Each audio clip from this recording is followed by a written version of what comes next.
Hello everyone, আসসালামু আলাইকুম। আহ, কি অবস্থা সবার?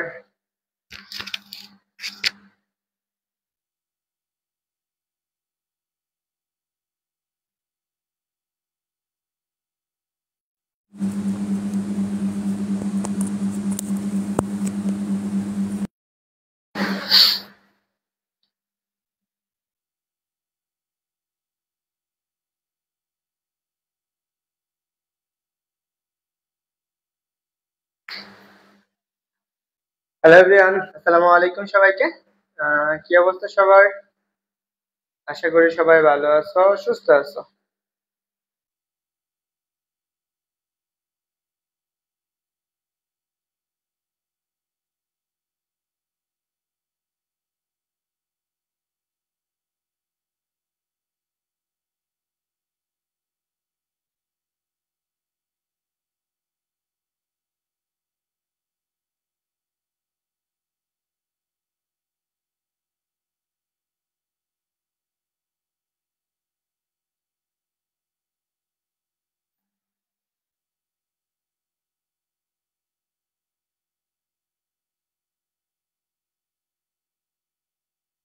হ্যালো এভরিওয়ান, আসসালামু আলাইকুম।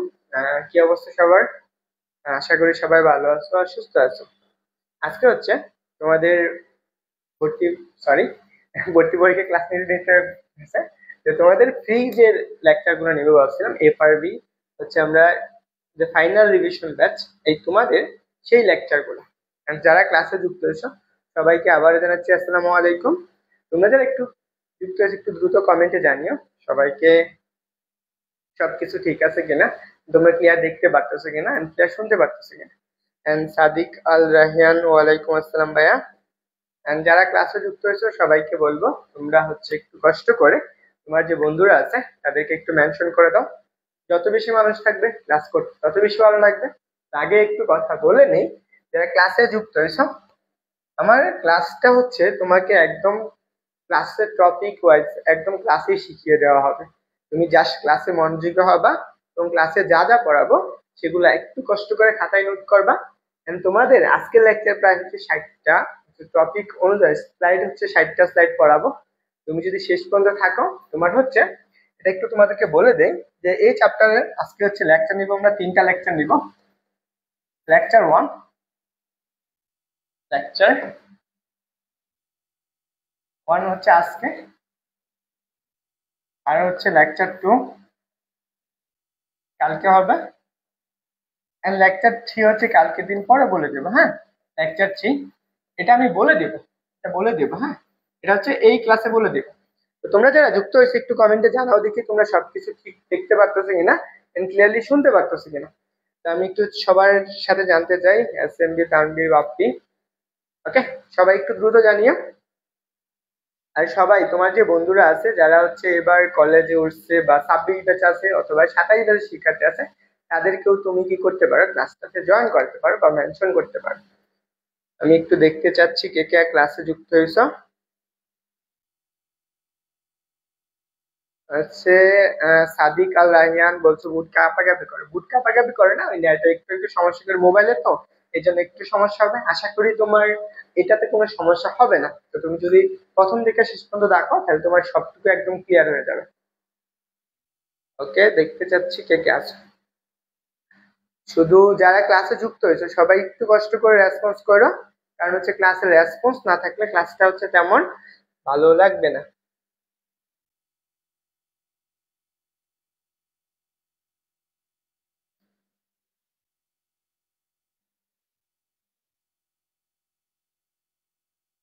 ওকে, আচ্ছা, আজকে লেকচার হচ্ছে আমাদের লেকচার 1। তোমাদেরকে আমি আমার পরিচয়টা দিই, আমি সুজন, পড়াশোনা করতেছি ইলেকট্রিক্যাল ইলেকট্রনিক ডিপার্টমেন্টে। তো বুঝতেই পারতেছো, আর হচ্ছে আমি ফাইনাল ইয়ার বা 4th ইয়ার আছি। তো দেখো, আজকের লেকচার আমরা হচ্ছে নিউক্লিয়ার পরমাণু মডেল এবং নিউক্লিয়ার পদার্থবিজ্ঞান। এখানে আজকে যে পড়াটা পড়াবো সেটা হচ্ছে তোমার রসায়নে পড়ে আসছে, রসায়নে পড়ছি, কেমিস্ট্রিতে পড়ছি।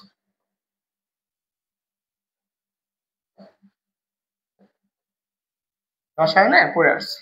তাহলে দেখো এই যে যেই টপিকটা পড়াবো সেগুলো রসায়নের কথা জাস্ট তোমাকে আমি বেসিক একটু ধারণা দিব, পাশাপাশি যে সূত্রগুলো আছে সেই সূত্রগুলো প্রমাণ করাবো, এবং এখান থেকে যেই ভর্তি পরীক্ষা এবং এইচএসসি পরীক্ষায় যে এমসিকিউ গুলো আসছে সেগুলো নিয়ে আলোচনা করব।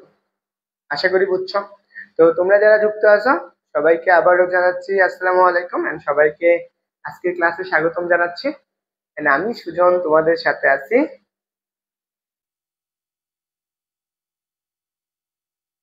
একজন বলছো কোন চ্যাপ্টার পড়াবেন? আচ্ছা, আজকে কোন চ্যাপ্টার পড়াবেন? আজকে হচ্ছে আমরা পড়াবো পরমাণু মডেল এবং নিউক্লিয়ার পদার্থবিজ্ঞান। দেখো, আসো আমরা আজকের ক্লাসের প্রথম স্লাইড দেখো, পরমাণুর ধারণা বা বিকাশ, এটা হচ্ছে আমরা কি সাধারণত স্যারের বইয়ে পড়ছি। দেখো, আমরা পরমাণু কি দ্বারা গঠিত, বা আমরা যে বস্তুগুলো আছে সেগুলো কি নিয়ে গঠিত সেগুলো নিয়ে আমরা একদম বেসিক জিনিস যদি চিন্তা করি, আমাদের পরমাণু বা আমাদের যত বস্তু আছে মহাবিশ্বের যতগুলা গঠন কিছু আছে, ধরো আমার শরীর বলো বা যে মোবাইল দেখতেছো, তুমি যে মোবাইলটা হাতে নিতেছো, সবকিছু কি দ্বারা গঠিত হয়? পরমাণু দ্বারা গঠিত হয়। বা সেটা এখানে বলা হয়েছে কত সালে, 19 সালের দিকে ধারণা স্পষ্ট হয়েছে মহাবিশ্বের সকল বস্তু কি দ্বারা গঠিত হয়? পরমাণু দ্বারা গঠিত হয়। এখন আমরা তো পরমাণু দ্বারা গঠিত, পরমাণু এর আগে কি ছিল না? এর আগেও পরমাণু ছিল, কিন্তু আমাদের ধারণাটা পাইছি কত সালে, একদম স্পষ্ট ধারণা পাইছি, সেটা হচ্ছে কত 19 সালের দিকে। 19 সালের দিকে একদম স্পষ্ট ধারণা পাইছে। এখান থেকে তার পরবর্তীতে যে ইলেকট্রন আবিষ্কার করছে, আমাদের ইলেকট্রন, হ্যাঁ ইলেকট্রন পড়ছি না, ইলেকট্রন। দেখো এই ইলেকট্রনটা পাইছে, আমরা এই ইলেকট্রনটা আমাদের একটা পরীক্ষার মাধ্যমে পাইছি। তোমরা একটু জানাইতে পারবা ইলেকট্রনটা হচ্ছে আমরা কি কোন পরীক্ষার মাধ্যমে আমাদের পাওয়া গেছে? ইলেকট্রন, আমরা পরমাণুতে কি থাকে? ইলেকট্রন থাকে। কোথায় থাকে? পরমাণুতে। দেখো এই যে পরমাণুতে যে ইলেকট্রনটা থাকে, এটা আমরা কোন পরীক্ষার মাধ্যমে পাইছি? এই ইলেকট্রনটা আমরা পাইছি, সেটা হচ্ছে কি, একটু কমেন্টে জানাও তো দেখি। তোমরা যারা পড়ছো, তোমরা যারা কেমিস্ট্রিতে পড়ছো, ইলেকট্রনটা তুমি কোথায় কোথায় পাও? হচ্ছে তেমন, ওয়ালাইকুম আসসালাম। দেখো এটা হচ্ছে কারো দরকার না, এটা সবারই আছে, টেস্ট পরীক্ষা আছে, সবারই সবগুলা পড়াবো, কারণ এখনো অনেক সময়, হিউজ টাইম। তোমাদের ক্লাসের রেসপন্স থাকলে আশা করি।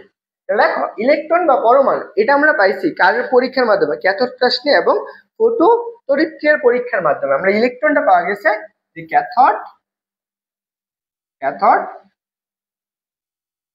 ক্যাথোড রশ্মি, হ্যাঁ রশ্মি, এবং এবং হচ্ছে কি ফটো, এবং হচ্ছে কি ফটো তড়িৎক্রিয়ার পরীক্ষার মাধ্যমে, ফটো তড়িৎক্রিয়ার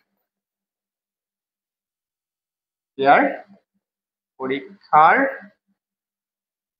মাধ্যমে। এখন এই যে পরীক্ষাটা আছে, এখান থেকে তোমার এমসিকিউ আসবে, এখানে আসতে পারে। আমি সর্বপ্রথম ইলেকট্রন এবং কি প্রোটনটা কোন পরীক্ষার মাধ্যমে আবিষ্কার করছে বা ধারণা করছে? যেহেতু ক্যাথোড রশ্মি এবং ফটো তড়িৎক্রিয়ার মাধ্যমে। আশা করি এই জিনিসগুলো লেখো, কারণ এগুলো হচ্ছে তোমার কি এমসিকিউ এর মধ্যে আসবে।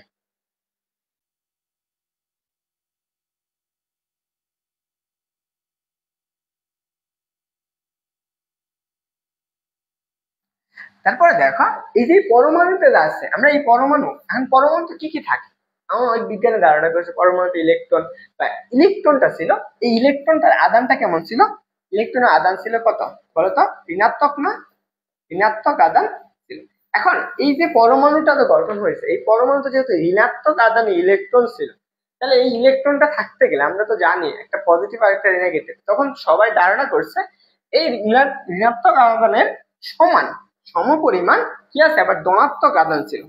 ধনাত্মক ধনাত্মক আদান ছিল কোথায় ছিল? পরমাণুতে ছিল। ধনাত্মক আদান এই পরমাণুতে ছিল। এই জিনিসগুলো একটু মাথায় রাখবা।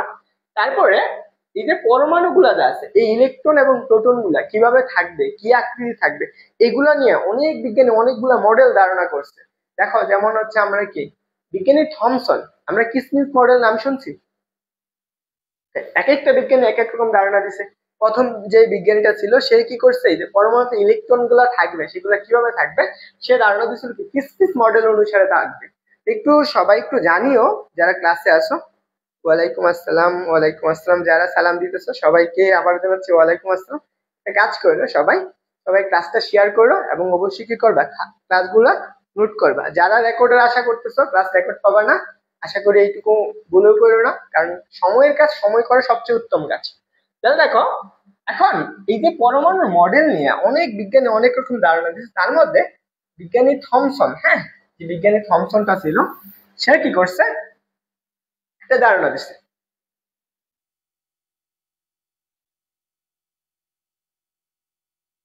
বিজ্ঞানীটা ছিল, সে কি করছে, এই যে পরমাণু, দেখো, ওয়ালাইকুম আসসালাম। দেখো, বিজ্ঞানী থমসন বা হচ্ছে কি থমসন কি মডেল, পরমাণুর মডেল, থমসন কি মডেল দিচ্ছে, পরমাণু মডেল দিচ্ছে। এই মডেলটার নাম হচ্ছে কি কিসমিস মডেল বা কিসমিস পুডিং মডেল, কিসমিস পুডিং মডেল। এখন এই মডেলটার নামকরণ করা হয়েছে কত সালে, এই মডেলটার নামকরণ করছে 1800 কত সালে, 98 সালে। বিজ্ঞানী জে জে থমসন কিসমিস পুডিং মডেল, হচ্ছে কি পুডিং মডেল নামে কি করেন, একটা প্রস্তাব করেন। দেখো, এই যে কিসমিস পুডিং মডেল, এই মডেলটা কিরকম, এখন একটা পরমাণুতে কিভাবে থাকে, ধরো এই পরমাণু এরকম আকৃতির ছিল, এই পরমাণু, এই পরমাণুতে ইলেকট্রন থাকবে না, ইলেকট্রন থাকবে, প্রোটন থাকবে, এগুলো কিভাবে থাকবে, দেখো।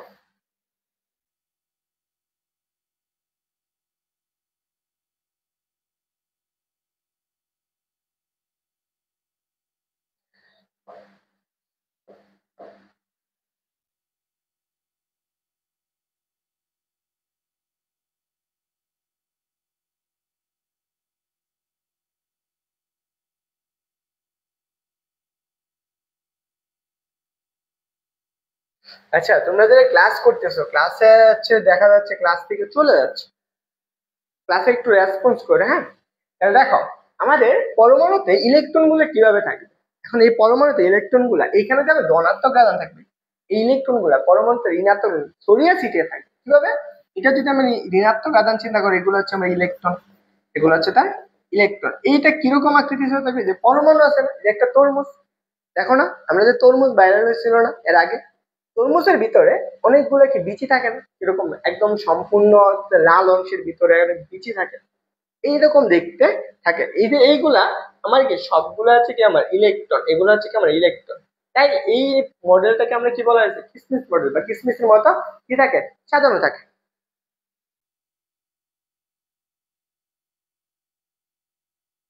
জান্নাতুল ফেরদৌস বলছো, কি বলছো, ইলেকট্রন,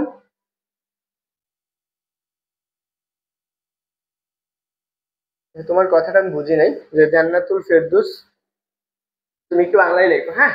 তাহলে দেখো, তাহলে এই যে পুডিং মডেলে আর কি কি বলছে, যে পুডিং মডেলের ভেতর কি বলছে, কৃষ্ণের যেভাবে বিক্ষিপ্ত অবস্থায় ছড়িয়ে ছিটে থাকে, পরমাণুতে ঠিক তেমনি ভাবে নির্বিচ্ছিন্ন ভাবে বন্টিত ধনাত্মক আদানের মধ্যে ইলেকট্রন গুলা কি থাকবে, ছড়িয়ে ছিটে থাকবে। এই যে ইলেকট্রন গুলা যে আছে, ইলেকট্রন গুলার মাঝখানে অবশ্যই কি থাকবে, আমার কি ধনাত্মক আদান থাকবে, এখানে আমার কি পজিটিভ ইলেকট্রন থাকবে, এখানে আমার কি থাকবে, পজিটিভ ইলেকট্রন থাকবে।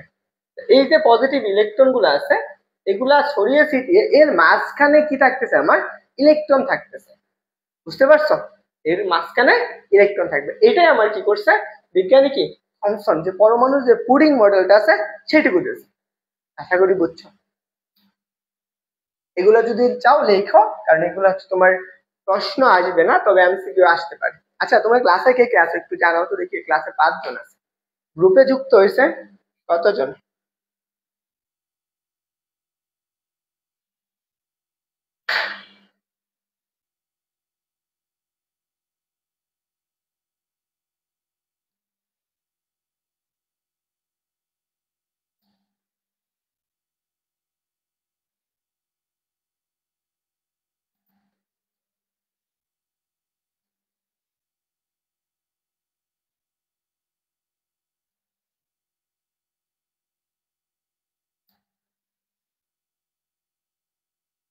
আচ্ছা, তোমার ক্লাসে যারা আছে একটু কমেন্টে জানিও, বুঝতে পারছো সবাই, আশা করি বুঝছো।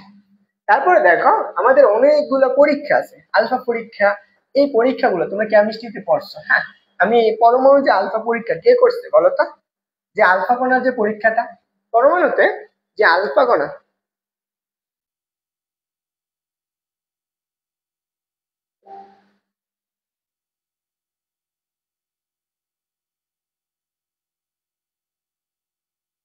দেখো, এবার আমরা আলফা কণার পরীক্ষা, একটা পরমাণুতে কি করে, আলফা কণার পরীক্ষা দিয়ে আমরা কি করছি, ইলেকট্রন নির্দেশ করে সেটা আমরা বের করতে পারছি, পরমাণু কেন্দ্রে নিউক্লিয়াস থাকে সেটা ধারণা পাইছি। সেই জিনিসগুলা তোমরা একটু পড়ে নিও, বইয়ে বের করে না, এটা তেমন একটা গুরুত্বপূর্ণ না এই চ্যাপ্টারের জন্য। হচ্ছে এমএসটি রাবিয়া বলছো ভাইয়া করতেছি, বুঝছো, ক্লাস যেহেতু করতেছো একটু একটু রেসপন্স করো, কারণ হচ্ছে ক্লাসে যদি রেসপন্স না থাকে ওই ক্লাস নেওয়াটা খুব টাফ হয়ে যায়। কারণ আমি এখান থেকে অফলাইনে একদম তোমার সাথে সামনাসামনি দাঁড়ায় দাঁড়ায় কথা বলতেছি, তা আমি তো জানি না তুমি ক্লাস করতেছো কিনা, আমি জাস্ট কথা বলে গেলাম, তুমি ক্লাসে রেসপন্স দিলা না। তাহলে এইটুকু তোমরা পড়বা যে রাদারফোর্ড পরমাণুর মডেল। এখানে রাদারফোর্ড পরমাণুর মডেল থেকে আমরা কি কি পড়ছি পরমাণুর মডেলে, সেই জিনিসগুলো তোমরা জানো, এটা আমি একটু পড়ালাম না, রাদারফোর্ড পরমাণুর মডেল।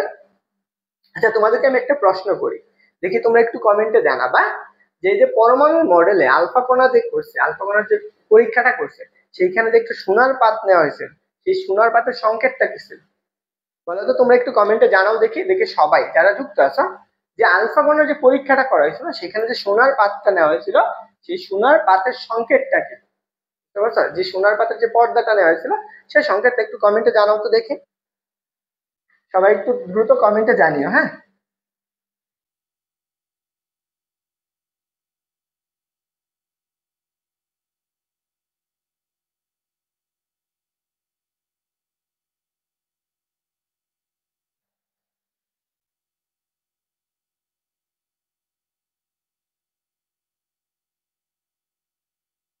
যারা যুক্ত আছো সবাই একটু জানাও দেখি, তোমরা কেমিস্ট্রি করছো না? এখানে হচ্ছে সোনার পাতের সংকেতটা হচ্ছে কি আমার জিঙ্ক সালফেট, হচ্ছে কি আমাদের জিঙ্ক সালফেট, জিঙ্ক সালফেট। ওকে, এটা হচ্ছে আমাদের যে আলফা কণার যে পরীক্ষাটা আছে, সেই পরীক্ষায় আমার কি যে সোনার পাতটা নেওয়া হয়েছিল সেই পাতটার সংকেত, এবং এটা একটু পুরুত্ব আছে, তোমরা একটু কমেন্টে জানাও তো যে সোনার পাতটা যে নেওয়া হয়েছিল তার পুরুত্বটা কত।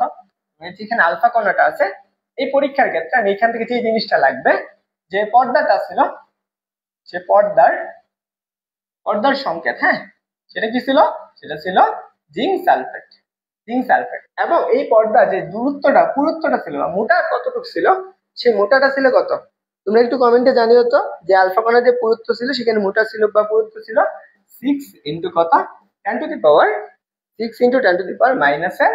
-7 মিটার। এই দুইটা জিনিস আসতে পারে এমসিকিউ। ওকে, এই দুইটা জিনিস অবশ্যই আসবে এবং এই দুইটা জিনিস মনে রাখতে হবে। একজন বলছো এমডি হচ্ছে মুক্তাজুর তানজিম মুক্ত, এটা বলছো, কিন্তু এই যে একজন বলছো না পুরুত্বটা 0.004 সেন্টিমিটার না, এটা বলছো, তাই তো, এই সেন্টিমিটার এটা কিন্তু তোমার কেমিস্ট্রি বলে দেওয়া, হ্যাঁ, কেমিস্ট্রি।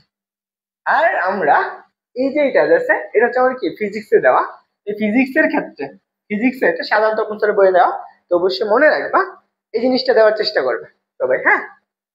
ফিজিক্সের ক্ষেত্রে এটা, কেমিস্ট্রির ক্ষেত্রে এটা 0.00 সেন্টিমিটার।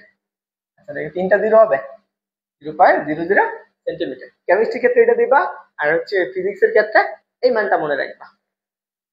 আচ্ছা, চলো আমরা এখান থেকে রাদারফোর্ড পরমাণু মডেল আমরা কি করছে, কিছু জিনিস ভুল আছে যেগুলো সূর্যের সাথে তুলনা করছে, এই জিনিসগুলো তোমরা পারো, তোমরা পড়ছো, কেমিস্ট্রিতে পড়ছো, আর যদি হয় তোমরা বইয়ে একটু কষ্ট করে পড়ে নিও, এটা আমি আর পড়ালাম না, যেটা গুরুত্বপূর্ণ সেটা পড়াবো। আমরা বোর পরমাণুর মডেল পড়া, এখান থেকে তোমাদের আজকের মেইন পড়াটা শুরু। যারা যুক্ত হয়েছে, হ্যাঁ, চেষ্টা করো প্রত্যেকটা জিনিস খাতায় নোট করার জন্য।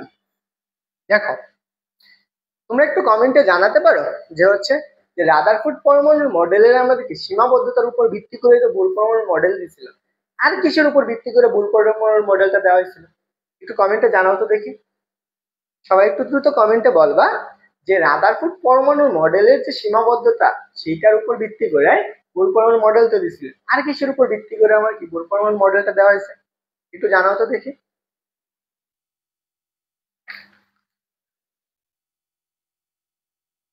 দেখো আমার, আসো, এই যে বোর পরমাণুর মডেল, হ্যাঁ, এই যে পরমাণুতে যে আমরা ইলেকট্রন গুলা থাকে, ইলেকট্রন প্রোটন থাকে, কিভাবে ঘুরবে, কোন শক্তি স্তরে কিরকম থাকবে, সেগুলা নেওয়া হয়েছে। আর এই যে আমরা বোর পরমাণু মডেল পরমাণু কি করছিলাম, ইলেকট্রন গুলা পরমাণু নিউক্লিয়াসকে কেন্দ্র করে চারদিকে কি থাকে, ঘুরতে থাকে, এটা আমরা পড়ছি। হচ্ছে রাদারফোর্ড পরমাণু মডেলে। তো সেখানে কিন্তু সীমাবদ্ধতা ছিল, যখন ঘুরতে ঘুরতে শক্তি বিকিরণ বা হ্রাস পাবে তখন কি পরমাণুর কেন্দ্রের নিউক্লিয়াসটা চলে আসার কথা, বা হচ্ছে সূর্যের সমন্বয় করে। এটা একদম সম্পূর্ণ সঠিক ব্যাখ্যা দেয় নাই। তারপরে কি করছে বোর, কি করছে বোর হচ্ছে কি রাদারফোর্ড, দেখো যে 1913 সালে রাদারফোর্ড মডেলের সীমাবদ্ধতা অতিক্রম করার জন্য এবং হচ্ছে আমার কি প্ল্যাঙ্কের কোয়ান্টাম তত্ত্বের উপর ভিত্তি করে নিলস বোর একটা পরমাণুর মডেল দেন। কি করছে নিলস বোর, কার উপর? একটা হচ্ছে কি এই যে রাদারফোর্ড মডেলের কি সীমাবদ্ধতা, এই যে বুলেট গুলা আছে সেগুলা অতিক্রম করছে বা এগুলা। তারপর হচ্ছে কি প্লাঙ্কের যে কোয়ান্টাম তত্ত্ব আছে, এই প্লাঙ্কের কোয়ান্টাম তত্ত্বের উপর ভিত্তি করে বিজ্ঞানী নিলস বোর,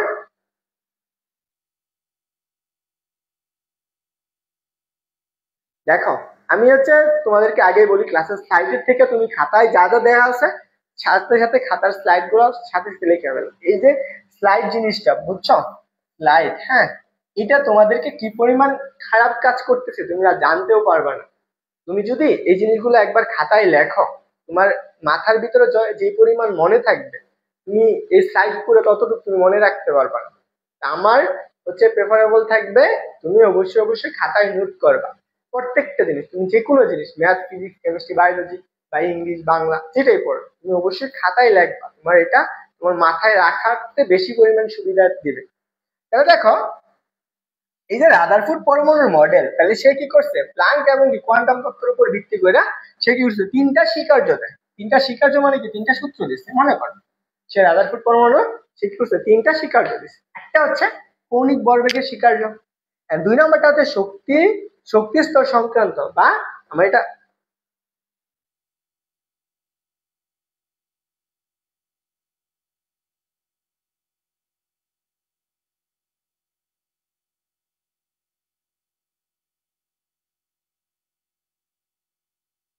আচ্ছা দিব, নোট দিব না ক্লাস শেষে। তাহলে দেখো আমাদের ক্লাসের স্বীকার্য গুলো কি কি, এই যে কোয়ান্টাম তত্ত্বের ভিত্তি করে একটা হচ্ছে কৌণিক ভরবেগ, দুই নম্বর হচ্ছে শক্তি স্তর সংক্রান্ত স্বীকার্য, আর তিন নম্বর হচ্ছে কম্পাঙ্ক সংক্রান্ত স্বীকার্য। এখানে তিনটা যে আছে তিনটাই গুরুত্বপূর্ণ এবং তিনটা থেকে তোমার কি থাকবে এমসিকিউ থাকবে, এগুলার কি থাকবে এমসিকিউ থাকবে। আচ্ছা বোর পরমাণু মডেলে কি কি দেওয়া আছে, কোনগুলা স্বীকার্য দেওয়া ছিল সেখান থেকে একটা হচ্ছে কি কৌণিক ভরবেগ, দুই নম্বর হচ্ছে শক্তি স্তর সংক্রান্ত স্বীকার্য, তিন নম্বর হচ্ছে কম্পাঙ্ক সংক্রান্ত স্বীকার্য। বুঝতে পারছো? তাহমিদা তানিয়া বলছো ভাইয়া ক্লাস শেষে নোট দিলে ভালো হয়। নোট তো তোমরা নিজেরা করবা, ওই নোট গুলো আমার অবশ্যই পোস্ট করে দিবা, সবাই সবাই দেখে নিবা। এটুকু লেখা হয়েছে সবার একটু জানাও তো দেখি, সবার লেখা হয়েছে কিনা।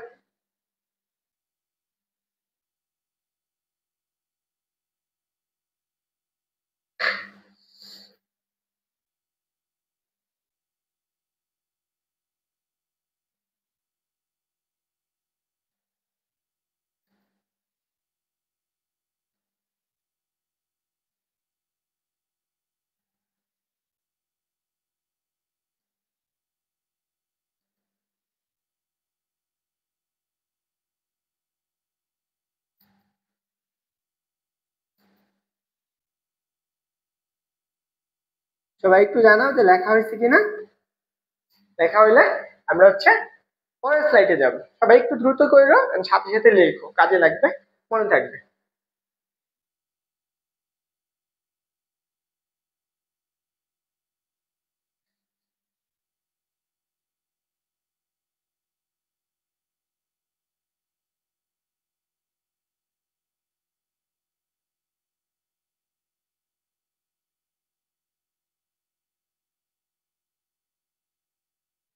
ওকে,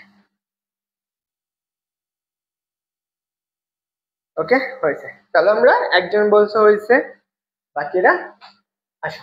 আমাদের প্রথম যে স্বীকার্য কৌণিক ভরবেগ, কৌণিক ভরবেগ, তাই না? মনে করো এটা একটা পরমাণু, এটা হচ্ছে একটা পরমাণু। এই পরমাণুর কেন্দ্রে কি আছে একটা নিউক্লিয়াস। মনে করো এখানে একটা কেন্দ্রে কি আছে, এটা একটা নিউক্লিয়াস। এটা হচ্ছে পরমাণুর কেন্দ্রে একটা নিউক্লিয়াস। এখন এই পরমাণুর এর চারপাশে কি আছে, আমার কি আছে শক্তি স্তর আছে। এখানে শক্তি স্তর, তার মানে এখানে তো ইলেকট্রন থাকে তাই না? ইলেকট্রনটা অন্য কালার দিই। এখানে তো ইলেকট্রন থাকবে, এখানে একটা ইলেকট্রন থাকে, এখানে ওদের ইলেকট্রন থাকে, এখানে ইলেকট্রন থাকে, এখানে ইলেকট্রন থাকে। তো ইলেকট্রন গুলো কি করে, এখানে কি স্থির অবস্থায় থাকে না, কি করতেছে, স্থির অবস্থায় থাকে থাকে না, কি করতেছে, ঘূর্ণন অবস্থা আছে। এখানেও তো ইলেকট্রন গুলো আছে, এখানেও ইলেকট্রন গুলো আছে, এখানে ইলেকট্রন গুলো আছে। এই ইলেকট্রন গুলো কি করতেছে, একটা নির্দিষ্ট কক্ষপথে আবর্তন করতেছে, একটা ব্যাগে ঘুরতেছে। এখান থেকে ইলেকট্রনটা এই বরাবর একটা ব্যাগ, এই স্পর্শক তল বরাবর সে একটা ব্যাগ কি করতেছে, ঘুরতেছে। এখন এই যে ঘুরবে যে, এর মাঝখানে একটা কি আমাদের এটাকে আমি নির্দিষ্ট একটা বিন্দুকে কেন্দ্র করে ঘুরতেছে, এই যে নিউক্লিয়াসকে কেন্দ্র করে আর ব্যাসার্ধে, নিউক্লিয়াস কেন্দ্র আর ব্যাসার্ধে একটা বৃত্তকর পথে ঘুরতেছে না। এর জন্য আমার বোর কি করছে, একটা সূত্র দিচ্ছে, আরশি আয়াত। দেখো যতক্ষণ আমার হচ্ছে 62টা স্লাইড আছে শেষ না হবে ততক্ষণ মতো মোটামুটি বলা যায় 2 ঘন্টা হবে। হ্যাঁ, তাহলে দেখো এই যে নিউক্লিয়াসটাকে কেন্দ্র করে যে ঘুরতেছে, এর জন্য কি বিজ্ঞানী ফোর্স মোর কি বলছে, একটা কৌণিক ভরবেগের শিক্ষার্থ দিচ্ছে। সেই কৌণিক ভরবেগকে আমরা কি দ্বারা প্রকাশ করে, এল দ্বারা প্রকাশ করে। দেখো সংজ্ঞায় কি বলছে, যে এই যে পরমাণুতে যে ইলেকট্রন গুলা নিউক্লিয়াসকে কেন্দ্র করে কতগুলা নির্দিষ্ট কক্ষপথে ঘুরতে পারে। দেখো এই যে ইলেকট্রন গুলো আছে না, এই ইলেকট্রন গুলো কি এই যে নিউক্লিয়াসটা আছে না, এটাকে কেন্দ্র করে ঘুরতেছে, এই ঘুরতে পারে। সেই ইলেকট্রনের কৌণিক ভরবেগ, এই কৌণিক ভরবেগ কোন দিকে থাকে, এই কৌণিক বরাবর যে ব্যাগটা থাকে সেই কৌণিক ভরবেগটা, এই কৌণিক ভরবেগ হলো, কৌণিক ভরবেগ এল হলো কোন পূর্ণ সংখ্যা কি এন, এন এর মান কত, এন হচ্ছে 1 2 3 4 5 6 7 8 এরকম হতে পারে। এগুলাকেই আমাদের শক্তি স্তর।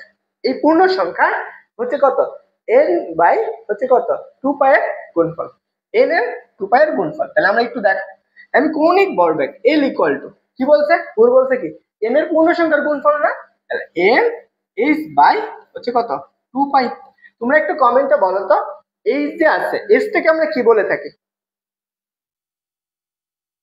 আরে না একটা ওদের 60টা ক্লাস না, স্লাইড 60টা। একজন আরশি আয়াত, তোমাদের যে বন্ধুরা আছে, তোমরা যারা কমেন্ট করছিলে 4-5 জন করে না, তোমরা সবাই আবার ওদেরকে মেনশন করে দাও। দেখো ইলেকট্রনটা যে ঘুরতেছে, এই যে কৌণিক ভরবেগটা ns বাই 2 পাই, এর কি পূর্ণ সংখ্যার গুণফলের গুণিতকের সমান। এখন কথা হলো কৌণিক ভরবেগ, আমরা কৌণিক ভরবেগকে কি দ্বারা প্রকাশ করি একটু বলো তো, আমরা কৌণিক ভরবেগ যারা জানো না তাদেরকে কৌণিক কৌণিক ভরবেগ, তোমরা যারা নিউটনিয়ান বলবিদ্যা পড়ছো তারা এটা জানার কথা। একজন বলছো মুক্ত তাঙ্গু, সবাই একটু এই যে আছে কমেন্টে জানাও তো এইচ এর মানটা কত, এইচ এর মানটা কত একটু কমেন্টে বলে ফেলো সবাই যারা যুক্ত আছো। এই প্লাঙ্কের ধ্রুবকে এইচ এর মানটা কত, সবসময় ফিজিক্স এর ক্ষেত্রে মনে রাখবা এসআই একক মনে রাখতে হবে, এসআই একক মানটা লাগবে ফিজিক্স এর ক্ষেত্রে, এসআই একক মনে রাখতে হবে। তাহলে দেখো আমাদের কৌণিক ভরবেগকে এল দ্বারা প্রকাশ করে, কৌণিক ভরবেগটাকে এল দ্বারা প্রকাশ করে। সূত্র কি, সূত্র হচ্ছে আর ইন্টু হচ্ছে পি, পি মানে হচ্ছে কি ভরবেগ। আমি এটাকে যদি এভাবে লিখি যে আর পি, পি মানে হচ্ছে আমরা মনে করো এখান থেকে একটা ব্যাসার্ধ আছে, এই একটা অক্ষ কেন্দ্র করে আর ব্যাসার্ধ কোনো একটা কণার উপর ভরবেগটা, এই ভরবেগটা এদিকে, এই কণার ভরটা এদিকে যদি ক্রিয়া করে তখন আমরা যে ভরবেগটা পাওয়া যায় সেইটুকু কৌণিক ভরবেগ বলে। আমরা পি কে আমরা লিখতে পারি এম বি। এখন একটু বলো তো, এই যে কণাটা যাচ্ছে এই কৌণিক ভরবেগটা এই বিটা এইভাবে যাচ্ছে না, বিটা এখন কত ডিগ্রি কোণে যাচ্ছে, এখান থেকে এইটুকুর কোণের মান কত 90 ডিগ্রি না। আমি এইটুকু যদি এইভাবে লিখি যে এল ইকুয়াল টু, দেখো আমরা এল ইকুয়াল টু কত আর ক্রস কত ক্রস এম বা পি লিখতে পারি, আমরা কি লিখতে পারি P, and P equal to কত এন এইচ বাই 2 পাই। এই যে আর ক্রস পি আমরা কি ক্রস গুণন করছি না, আমরা ক্রস গুণন করছি তাই তো, আমরা ক্রস গুণন অনুসারে এটাকে আমি কি লিখতে পারি আর পি সাইন কত থিটা। এখন বলো তো এই যে সাইন থিটাটা এদের মধ্যবর্তী কোণের মান কত 90 ডিগ্রি, এই কণাগুলার এই যে ব্যাগটা আছে বি এদিকে রৈখিক ব্যাগ, এদের মধ্যবর্তী কোণ কত 90 ডিগ্রি না, তাহলে এখানে কত হবে 90 ডিগ্রি এন এইচ বাই 2 পাই। তাহলে তুমি কি পাইতেছো বলো তো আর পি কত এন এইচ বাই 2 পাই। এখন আর পি, পি মানে হচ্ছে এই যে কণাগুলো, যে ইলেকট্রনটা রয়েছে এই ইলেকট্রনটার ভর।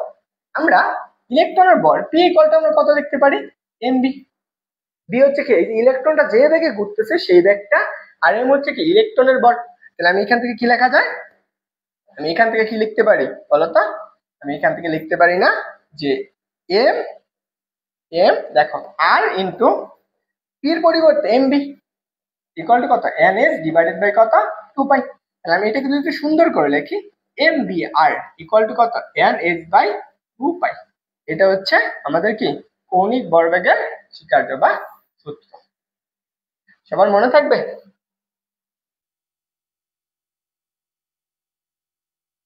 এইখানে একটা সূত্র আছে, আরেকটা সূত্র হচ্ছে M V R equal to কত? N S by 2 pi. এর হচ্ছে কি আমাদেরকে শক্তি স্তর সংখ্যা, কোন শক্তি স্তরে ইলেকট্রনটা কি বেগে ঘুরতেছে সেটুকু।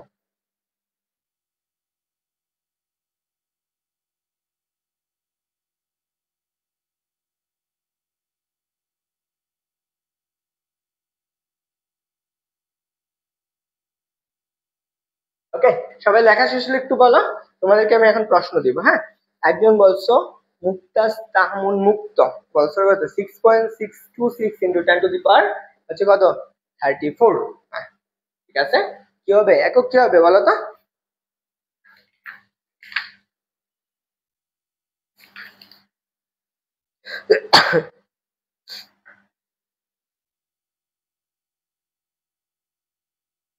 ওকে দেখো তোমাদের এখানে সবার লেখা হয়েছে? একটু জানাও দেখি, একটু দ্রুত বইলো।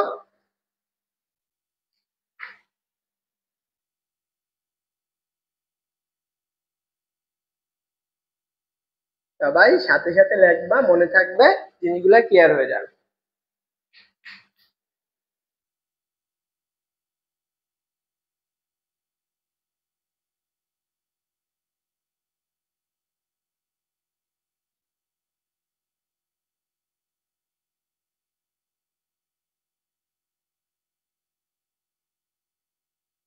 এই জানাও, এত সময় লাগলে হবে?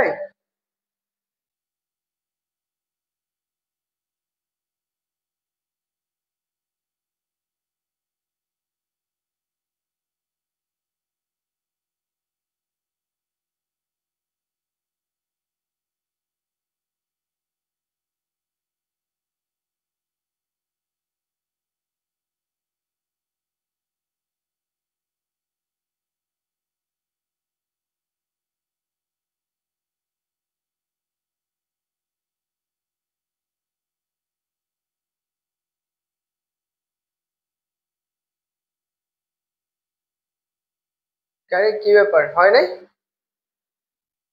আরে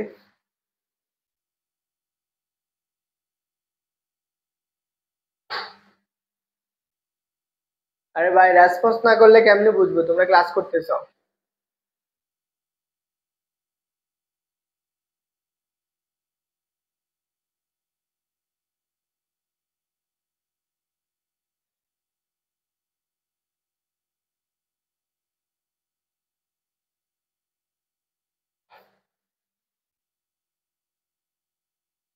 ওকে চলো দেখি, অনেক ভালো পারো, এটার আনসার বলো।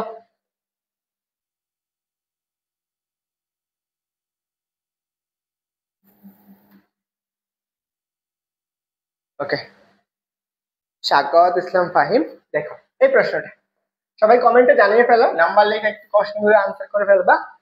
হাইড্রোজেন পরমাণুর তৃতীয় বোর কক্ষপথের ইলেকট্রনের কৌণিক ভরবেগ কত? হাইড্রোজেন পরমাণুর তৃতীয় বোর কক্ষপথের ইলেকট্রনের কৌণিক ভরবেগটা কত সেটা বের করতে হবে। ইলেকট্রনের তৃতীয় কক্ষপথে আমাদের কি কৌণিক ভরবেগের মান কত সেটা বের করতে হবে। এখন একটু দ্রুত আনসার করে ফেলো যারা আছো।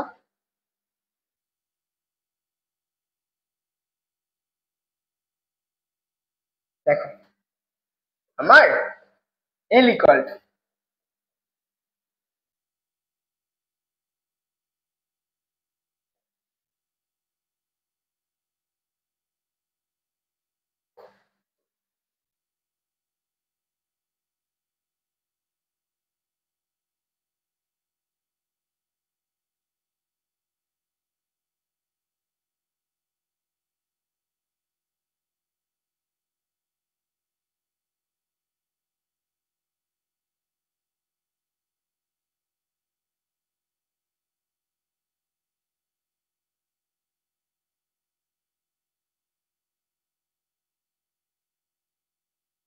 দেখো সাখাওয়াত বলছে বি নাম্বারটা।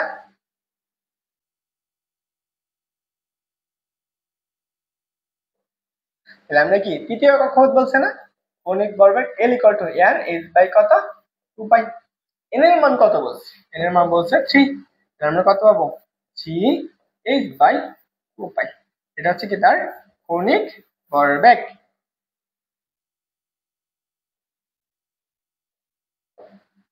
এর आंसर কোনটা হবে, आंसर হচ্ছে 3 নাম্বারটা।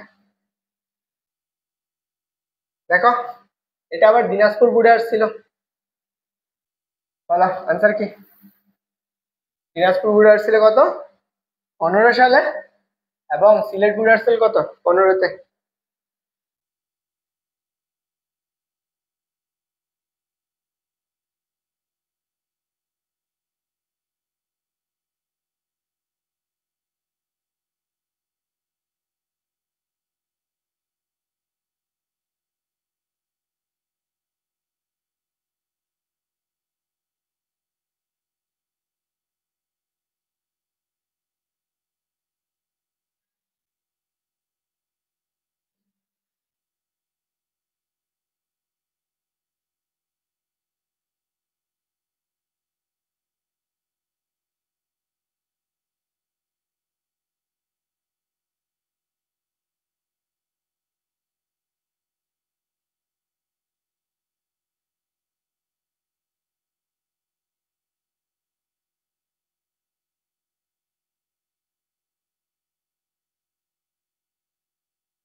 দেখো কি বলছে, আমাদের বলছে যে স্বীকার্য বুড়ের স্বীকার্য অনুসারে অনুমোদিত কক্ষপথে ইলেকট্রনের কৌণিক ভরবেগ কত।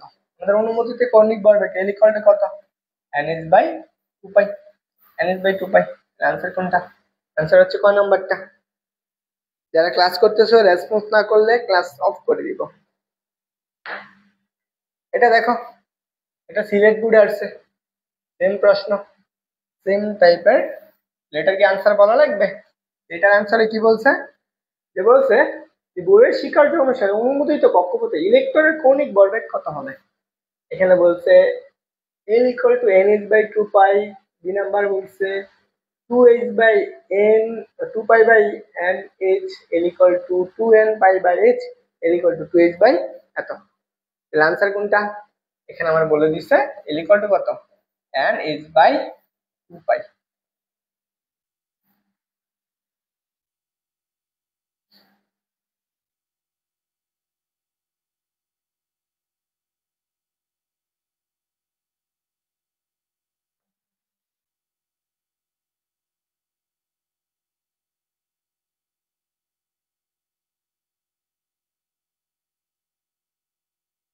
এই যারা ক্লাস করতেছো ক্লাস কি করাবো নাকি অফ করে দেবো।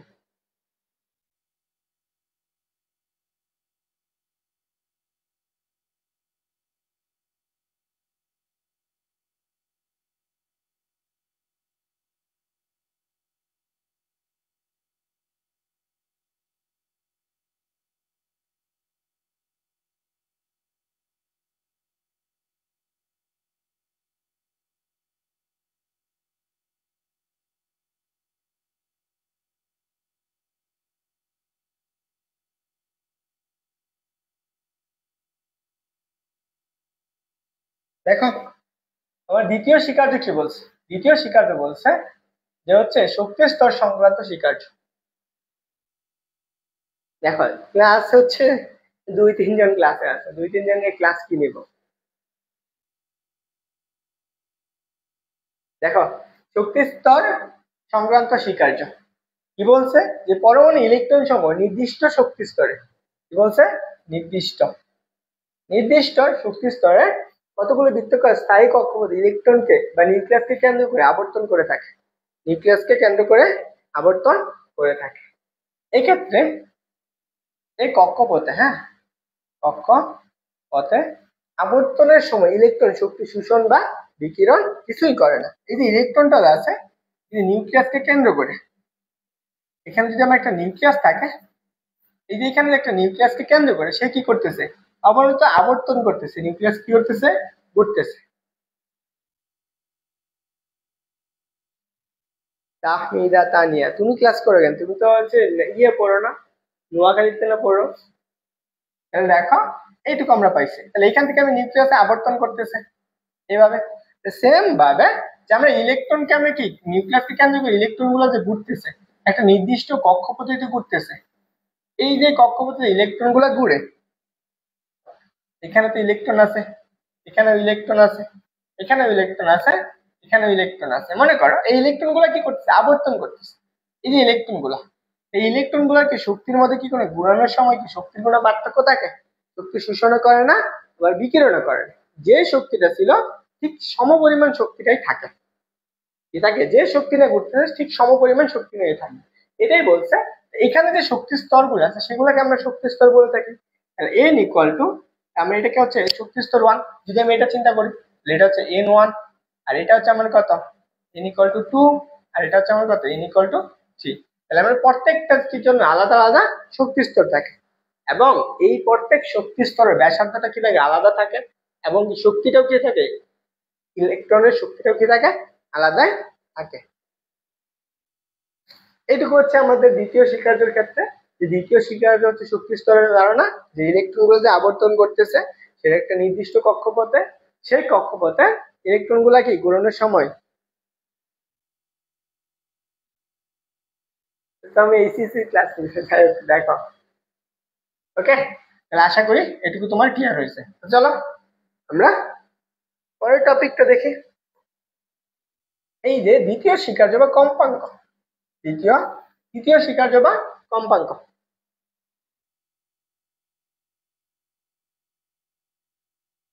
দ্বিতীয় স্বীকার্য বা কম্পাঙ্ক,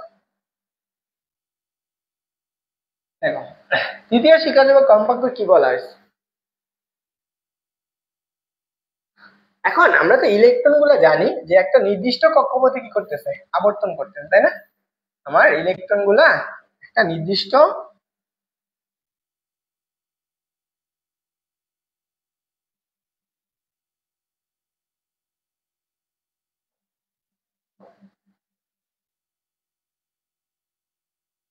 দেখো এই যে ইলেকট্রন গুলা সে কি করে একটা নির্দিষ্ট কক্ষপথে তো আবর্তন করে, তাই না? এখন এখান থেকে ইলেকট্রন গুলা কি এক শক্তি স্তর থেকে আরেক শক্তি স্তরে যাইতে পারবে? তার জন্য বিজ্ঞানী কি বোর কি করছে? একটা স্বীকার্য দিচ্ছে।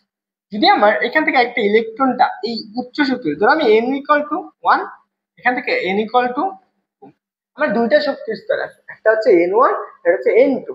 এখন 1 থেকে আমার 2 তে শক্তি যাবে, ইলেকট্রনটা প্রথম কক্ষপথ থেকে দ্বিতীয় কক্ষপথে ইলেকট্রনটা যাবে। কিভাবে যাবে? এটা হচ্ছে কম্পাঙ্কের মাধ্যমে যাবে, এখান থেকে এখানে যাবে। এখন এই অবস্থায় দেখো আমরা প্রথম যে শক্তি স্তরটা আছে সেখানে কি থাকে? শক্তিটা কি থাকে? কম থাকে। এখানে কি থাকবে? শক্তি কম। এখন এখানে শক্তি কম, আবার এই 3 নাম্বার যে বলের শক্তি স্তরটা আছে এখানে কি শক্তি বেশি। এখন এই ইলেকট্রনটা এই শক্তি স্তর থেকে এই শক্তি স্তরে গিয়ে কি স্থির থাকতে পারবে? কখনোই স্থির থাকতে পারবে না। তখন এদের মধ্যে কি থাকবে? একটা শক্তির পার্থক্য থাকবে। তখন এই যে এইখানে যে শক্তিটা আছে, যে শক্তি কম এখানে শক্তি বেশি, এই ইলেকট্রনটা অবশ্যই কি এটা সমান শক্তি নেওয়া লাগবে এখানে যাইতে। এই যে শক্তি স্তরটা যাবে সে কি করবে? একটা শক্তি শোষণ করবে, না হয় কি করবে? শক্তি বিকিরণ করবে। আবার মনে করো এখান থেকে আরেকটা ইলেকট্রন কোথায় চলে আসলো? আমার এটা এন থেকে আমার কোথায় আসছে ইলেকট্রন গুলা? আবার আমার কোথায় আসছে? প্রথম শক্তি স্তরে চলে আসছে, এখানে আসছে। তো এখানে তো শক্তি বেশি, এখানে শক্তি কম।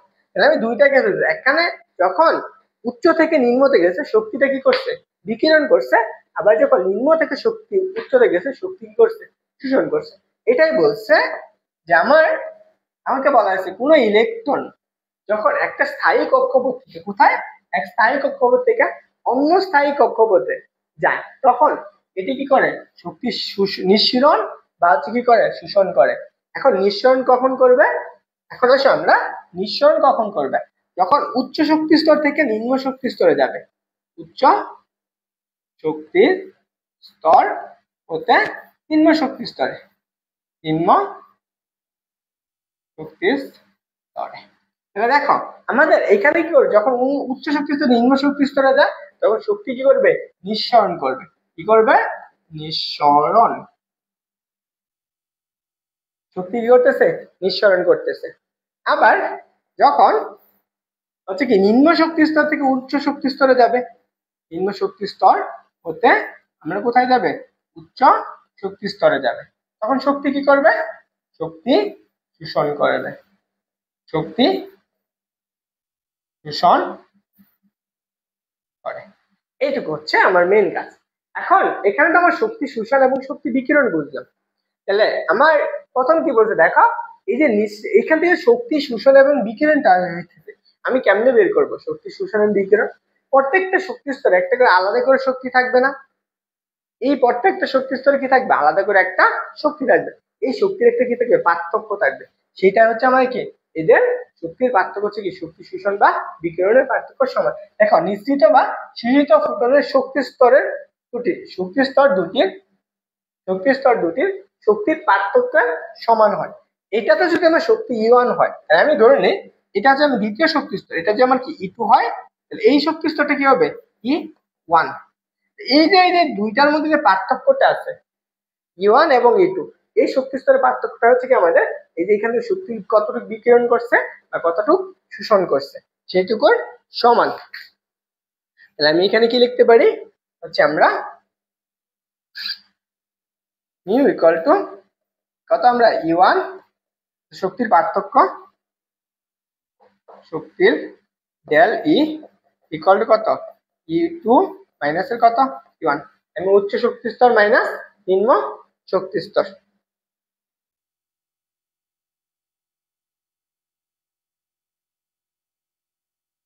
এইটুকু পাইতেছে। এখন আমরা কি করছি বলতো, এখানে শক্তির পার্থক্য ডেল ই ইকুয়াল টু আমরা কত লিখতে পারি, ডেল ইকুয়াল টু এটা হচ্ছে আমরা হচ্ছে কি উচ্চ শক্তি স্তর বলতে পারি, আমরা কি উচ্চ শক্তি স্তর, বা এটা আমরা বলতে পারি উচ্চ মাইনাসের কথা এন বা নিম্ন, নিম্ন শক্তি স্তর, উচ্চ শক্তি স্তর মাইনাস নিম্ন শক্তি স্তর, এদের শক্তির পার্থক্যটা সমান হবে। এখন এইটুকু যেহেতু সমান, এখানে আমরা হচ্ছে কি অষ্টম চ্যাপ্টারে ডেল ই ইকুয়াল টু ই সমান আমরা কত পড়ছি, এইচ সি পড়ছি বা এইচ এফ পড়ছি, তাই না, ই ইকুয়াল টু কত পড়ছি, এইচ এফ পড়ছি, বা প্লাঙ্কের ধ্রুবক এবং কম্পাঙ্ক, এইটা সমান হবে। সেক্ষেত্রে আমরা কি লিখতে পারবো, যে এইচ এফ ইকুয়াল টু আমরা উচ্চ শক্তি স্তরকে আমরা কি দ্বারা প্রকাশ করবো, এইচ আই, আচ্ছা এইচ, আচ্ছা H2 লিখলাম, E2 মাইনাসের কথা E1, আমরা E2 কে আমি কি করছি উচ্চ শক্তি স্তর, আর E1 কে আমি কি করছি নিম্ন শক্তি স্তর। এখানে আমরা H হচ্ছে আমরা কি প্লাঙ্কের ধ্রুবক, H হচ্ছে প্লাঙ্কের ধ্রুবক, সেটা কত 6.26 ইন্টু কত 10 to the power -34 joule second, এইটা প্লাঙ্কের ধ্রুবক। আর কম্পাঙ্কটা কি, এখান থেকে যে ইলেকট্রনটা যাচ্ছে, দেখো ইলেকট্রনটা যাচ্ছে উচ্চ থেকে নিম্নতে যাচ্ছে, সেটা কিভাবে যাবে, এটা তরঙ্গের মাধ্যমে তো যাবে, এই তরঙ্গটা হইতে গেলে অবশ্যই কি কম্পাঙ্ক লাগবে, এখানে কম্পাঙ্কের মাধ্যমে এই ইলেকট্রনটা এই শক্তি স্তরে উচ্চ শক্তি স্তরে নিম্ন শক্তি স্তর অথবা নিম্ন শক্তি স্তর থেকে উচ্চ শক্তি স্তরে ভ্রমণ করে, বুঝছো?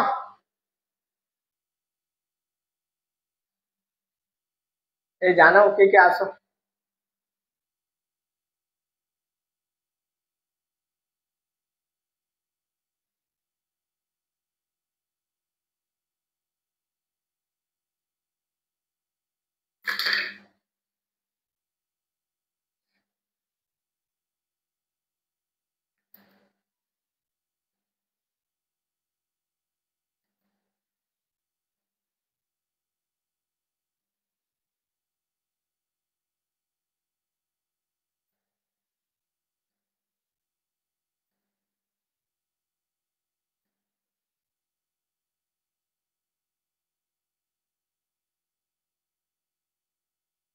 বলো কে কে আসো, একটু জানাও, না থাকলে অফ করে দেবো। হ্যাঁ, এটার আনসার করো।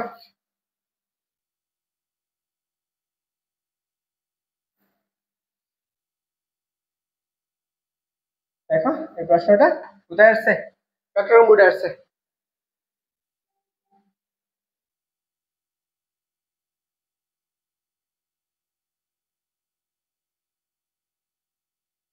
ওকে, এই প্রশ্নটার উত্তর করো।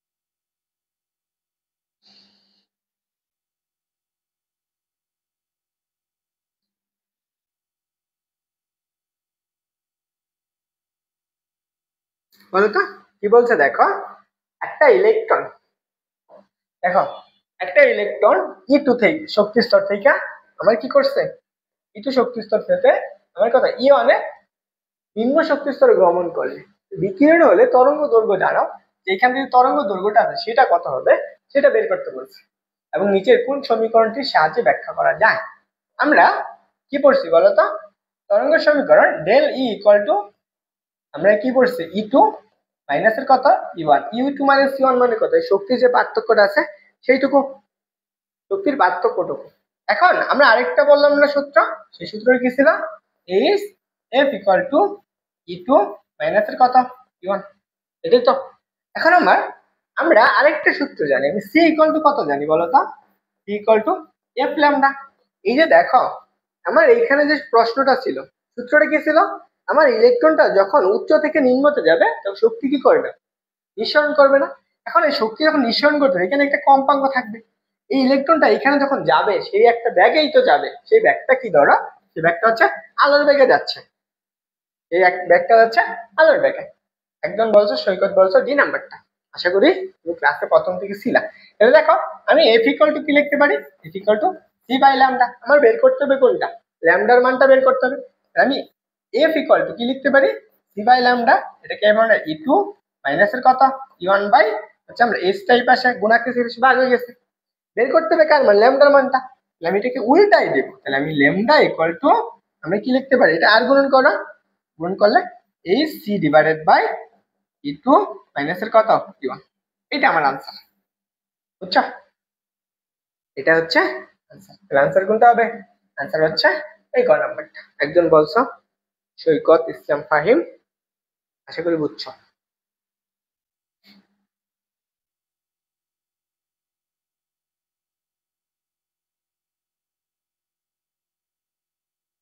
আসো আমরা পরের প্রশ্নটা দেখি, এটা আনসার করো।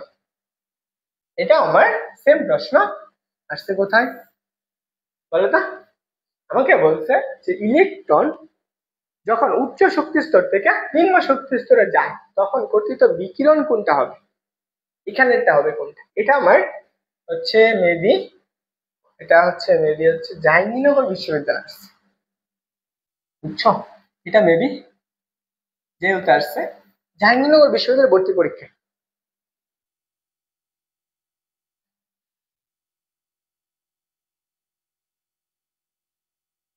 ইলেকট্রন যখন উচ্চ থেকে নিম্ন শক্তি স্তরে যায় ইলেকট্রন কর্তৃক বিকিরণ কি হবে,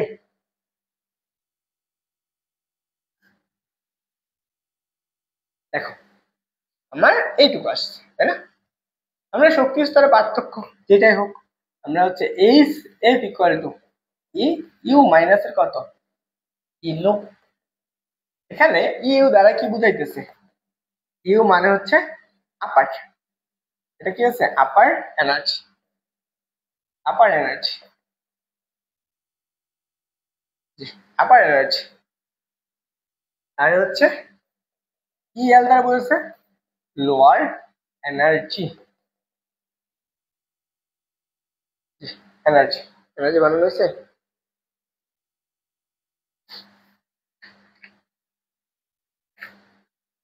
যাই হোক লোয়ার শক্তি বা এনার্জি, ENERGY, ENERGY এনার্জি, আচ্ছা যাই হোক দেখো এইটুকু মনে রাখবা। তাহলে আনসার কোনটা, আনসার হচ্ছে ক নাম্বারটা। এখন আমরা পড়বো সবচেয়ে গুরুত্বপূর্ণ টপিক, এখান থেকে হচ্ছে সিকিউ এমসিকিউ উভয় এমসিকিউ সব জায়গায় আসছে টপিক, আচ্ছা গুরুত্বপূর্ণ টপিক যারা আছো আশা করি এটা তোমার কেমিস্ট্রিতেও লাগবে, ফিজিক্সেও লাগবে, সব জায়গায় লাগবে। মনে করো এই যে পরমাণুটা আছে, এই পরমাণুর ইলেকট্রন গুলা যে ঘুরতেছে, এই ইলেকট্রন গুলা মনে করো একটা নির্দিষ্ট কক্ষপথে ঘুরতেছে, মনে করো এটা আমার এন তম কক্ষপথ, কত, এটা হচ্ছে আমার এন তম কক্ষপথ, কক্ষপথ। এখন এই এন তম কক্ষপথে ইলেকট্রনটা যখন ঘুরবে এখান থেকে তার একটা ব্যাসার্ধ আছে, এই ব্যাসার্ধটা ধরে নাও আমরা, এটা হচ্ছে কত নিউক্লিয়াসকে কেন্দ্র করে আর এন, এই ইলেকট্রনটা এখানে তো আমার একটা ইলেকট্রন আছে তাই না, এই ইলেকট্রনটা কি করতেছে, একটা এই কক্ষপথে একটা ব্যাগ নিয়ে ঘুরতেছে। এই ব্যাগটা কেমন, এর স্পর্শক তল বরাবর। এই ব্যাগটা হচ্ছে কি তার স্পর্শক তল বরাবর এই বরাবর নিয়ে ঘুরতেছে। কি ব্যাগে, বি ব্যাগে যাচ্ছে ইলেকট্রনটা। আমার এনতম কক্ষপথের ব্যাগ, মনে করো এটা হচ্ছে এনতম কক্ষপথের ব্যাগটা। এখন এই ইলেকট্রনটা এই কক্ষপথে কখন স্থির থাকবে, এখানে কয়টা জিনিস কাজ করতেছে। এই ইলেকট্রনের আবার এটার কি কেন্দ্রে, নিউক্লিয়াসের কেন্দ্রে কি থাকে বলতো, একটা প্রোটন থাকে না। নিউক্লিয়াসের কেন্দ্রে প্রোটন এবং কি থাকে, একটা নিউট্রন থাকে। এর মধ্যে দুইটা চার্জ আছে, দুইটা চার্জের মধ্যে কি থাকবে, একটা আকর্ষণ থাকবে। এদের মধ্যে কি হবে, একটা এই যে ইলেকট্রনটা ঘুরতেছে তখন এর মাঝখানে কি আবার একটা কেন্দ্রমুখী বল আছে, ঠিক আছে, কেন্দ্রমুখী বল। মনে করো ইলেকট্রনটা যখন ঘুরতেছে কেন্দ্রমুখী বল, কেন্দ্রমুখী বল। এখন এই কেন্দ্রমুখী বলকে আমরা কি দ্বারা প্রকাশ করব, এফসি দ্বারা। কেন্দ্রমুখী বল, এই যে ইলেকট্রনটা, ক্যামেরা নড়ে না বুঝছো, মাঝে মাঝে হচ্ছে সাউন্ডের সমস্যা, নেটের সমস্যা করলে তখন এরকম হয়, একটু কষ্ট করো, এরকমই হয়, জাস্ট একটু লাফ টাইপি দেয় এইটুকুই। এবার দেখো ইলেকট্রনটাতে ঘুরতেছে, আমরা এখানে ইলেকট্রনের একটা বর আছে না, ইলেকট্রনের বর কত, এম, ইলেকট্রনের বর। আমরা একটা কেন্দ্রমুখী যে বল আছে, এই কেন্দ্রমুখী বল বা কেন্দ্র বিমুখী বল এই দিকে যাইতেছে, চলে যাইতেছে, মনে করো এদিকে যাইতেছে। এই কেন্দ্র বিমুখী বলের যে বলের মানটা সেটা কত আমরা জানি, এম বি স্কোয়ার বাই আর। আর মানে কত, এই আর মানে হচ্ছে এনতম কক্ষপথের ব্যাসার্ধ, এবং এই যে কক্ষপথের ব্যাগটা আছে কত, সেই ব্যাগটা আছে কত, ডিএন বা এনতম কক্ষপথের ব্যাগ। এখন আমার তো এখানে আবার একটা কি আছে, প্লুটন আছে, কি আছে, একটা প্লুটন আছে।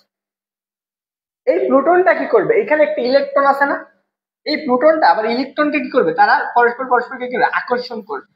এখন এখানে কি বলে আকর্ষণ করবে, একটা কুলম্ব বলে আকর্ষণ করবে বা স্থির তড়িৎ বলে আকর্ষণ করবে। তাহলে এখানে আমরা কি করতেছে, সে প্লুটন এবং কি ইলেকট্রন, প্লুটন এবং ইলেকট্রন,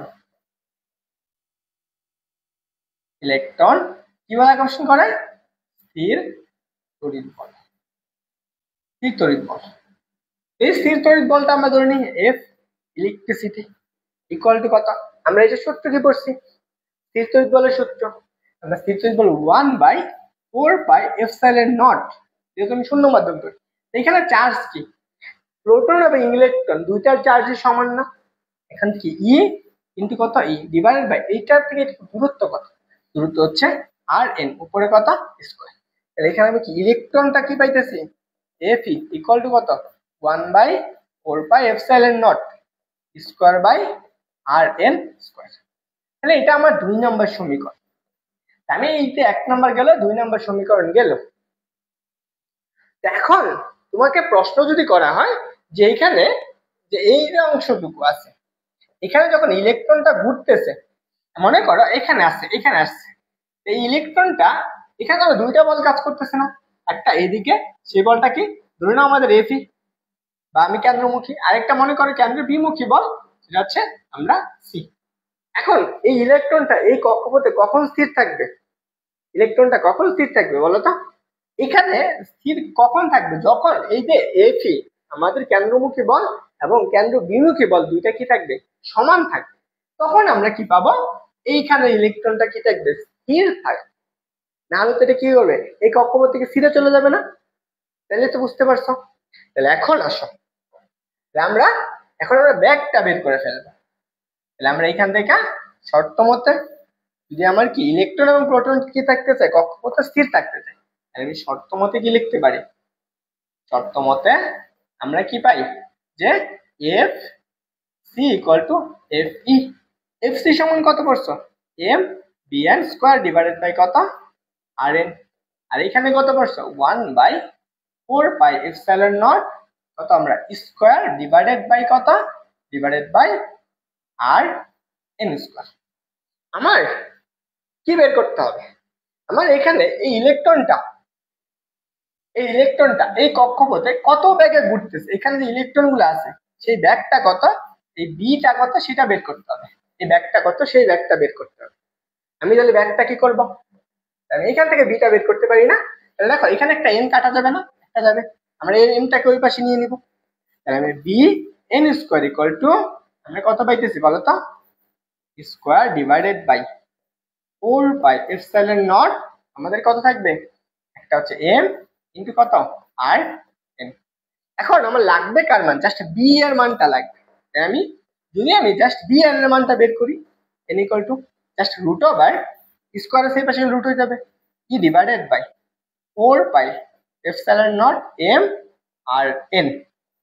এখন আমি ব্যাকটা লাগবে, আমি বিটা বের করে ফেলি। তাহলে বি এন ইকুয়াল টু, তাহলে আমি কত, এন স্কোয়ার ছিল না, স্কোয়ার রুটে কাটা যাবে। তাহলে আমি কি লিখতে পারতেছি? E divided by just root over 4 pi epsilon naught M R, এটা হচ্ছে আমার কি বলতো, এন তম কক্ষপথের হাইড্রোজেন পরমাণু বা এন তম কক্ষপথের ব্যাক, ইলেকট্রনের ব্যাক। এন তম কক্ষপথের ইলেকট্রনের ব্যাক। বুঝছো? বলো তো, কারো কোনো প্রশ্ন আছে?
আশা করি এইটুকু বুঝছো। দ্যাট সূত্রটা মনে রাখা, যে আমার এন তম কক্ষপথের ব্যাগের সূত্র কি? E divided by root over 4 pi epsilon naught M R N. এই সূত্রটা মনে রাখবা যারা এসিসি দিবা তাদের জন্য, যারা ইঞ্জিনিয়ারিং প্রিপারেশন নিতেছ তাদের জন্য এই দুইটাই লাগবে। একটা হচ্ছে এইচএসসি আর একটা হচ্ছে যারা ইঞ্জিনিয়ারিং প্রিপারেশন নিবা তাদের জন্য। এখন আসো তোমাদেরকে একটা এমসিকিউ দিই, দেখি এটা তোমার হচ্ছে কোথায়, যশোর বোর্ডে আসছে, দেখি তোমরা একটা আনসার করে ফেলো। এই যে বলে দিস, দেখি তোমরা আনসার করতে পারো কিনা, এখন দেখে দেখে একটু বলে ফেলো, তাহলে বুঝবো তোমরা জিনিসটা মাথায় রাখতে পারছো। বলো কি বলছে? আমাকে বলছে যে হাইড্রোজেন পরমাণুর এন তম কক্ষপথের কি বলছে, ইলেকট্রনের ব্যাগটা কত সেটা বের করতে বলছে। হাইড্রোজেন পরমাণুর এন তম কক্ষপথের ইলেকট্রনের ব্যাগটা বের করতে হবে।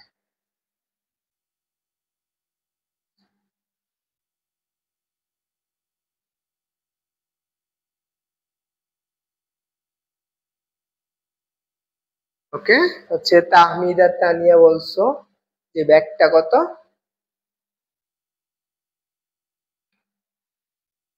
দেখো একটু আগে আমরা কি পড়ছি, হাইড্রোজেন পরমাণুর ইলেকট্রনের ব্যাগের সূত্র কি?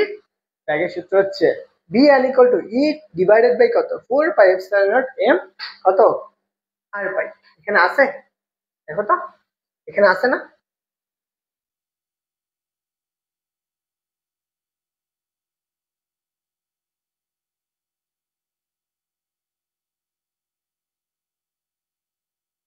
দেখো তো, আমরা এখানে যে একজন বলছো, তাহলে আনসার কি হবে?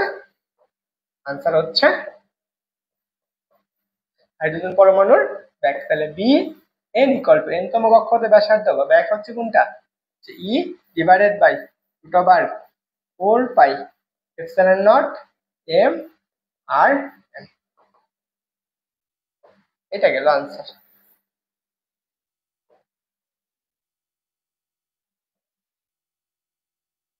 ওকে, জান্নাতুল ফেরদৌস বলছো 3 নাম্বারটা। চলো দেখি আমরা পরের প্রশ্ন, পরের টপিক। এখন আমরা হাইড্রোজেন পরমাণুর ব্যাসার্ধটা বের করি। আমরা কি করব? ব্যাসার্ধটা বের করব। আমরা ব্যাগের সূত্রটা অবশ্যই মনে রাখতে হবে। ব্যাসার্ধ বের করতে গেলে আমার ব্যাগের সূত্রটা মনে রাখতে হবে। তাহলে মনে করো এখানে যে হাইড্রোজেন পরমাণুটা আছে, এই পরমাণুটা মনে করো, এই পরমাণু কেন্দ্র থেকে ব্যাসার্ধটা কত? আমি এটা ধরনের কত, এটা হচ্ছে আমার n তম কক্ষপথ। n তম কক্ষপথ। দেখো এটা যদি n তম কক্ষপথ হয়, ওকে, এটা যদি আমার n তম কক্ষপথ হয়, মনে করো এই ইলেকট্রনটা কি করতেছে, এই কক্ষপথে ঘুরতেছে। কি বেগে ঘুরতেছে? bn বেগে ঘুরতেছে, তাই না? ইলেকট্রনটা তো এখানে bn বেগে ঘুরতেছে, এবং এখান থেকে এটুকু ব্যাসার্ধটা কত আমরা জানি না, সে আর এর মানটা আমার লাগবে।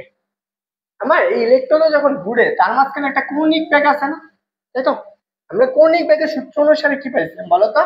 আমরা হচ্ছে কৌণিক বেগের এম বি, আচ্ছা আমরা এখানে এম বি এন, হ্যাঁ আমরা কি লিখতে পারি? M V N R N equal to, আমরা কি পড়ছি কৌণিক বেগের সূত্র 2 নম্বরটা? সূত্র ছিল কি? এন এস ডিভাইডেড বাই কত? 2 পাই না? এটা পড়ছি। এখন আমার লাগবে কার মান? আর এন এর মানটা লাগবে। আমি যদি এইভাবে লিখি R N equal to N S divided by 2 pi into কত? এম কত? বিএন লেখা যায়, তাই না? এটা তো আমি লিখতে পারি, কারণ কি আমাদের এম ইন্টু বিএন, তাই না? এটুকু বুঝতে পারছি। তাহলে দেখো আমরা বিএন সমান কত পাইছি? এন তম কত ব্যাগ, E divided by root over কত? 4 pi epsilon naught M into কত? R N. এটা পড়ছি না? আমি যদি এখানে বসাই দিই তাহলে আমি কি লিখতে পারি?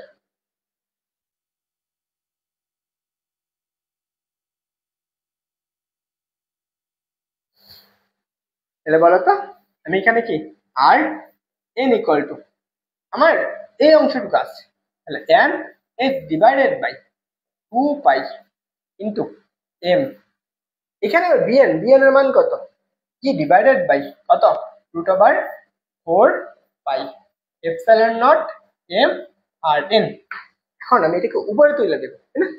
যদি আমি এখানে উপরে তুলে দিই R N equal to N H কত? Root over 4 pi epsilon naught M R N divided by 2 pi M E. এখন আমার বের করতে হবে কার মানটা? আমাকে বের করতে হবে আর এন এর মানটা বের করতে হবে, আমার ব্যাসার্ধটা লাগবে। আমার এখানে আর দেখো এখানে আছে একটা, এখানে আছে একটা, আমি স্কোয়ার রুট করে, আমি এটাকে কি করবো? জাস্ট রুটটাকে আমি তুলে ফেলবো, তাহলে বর্গ করে দিই। যদি আমি বর্গ করে দিই তাহলে আমরা এই পাশে কি পাইতেছি বলতো? এই পাশে পাইতেছি যে R N square equal to N square H square, এটুকু কাটা উঠে যাবে না?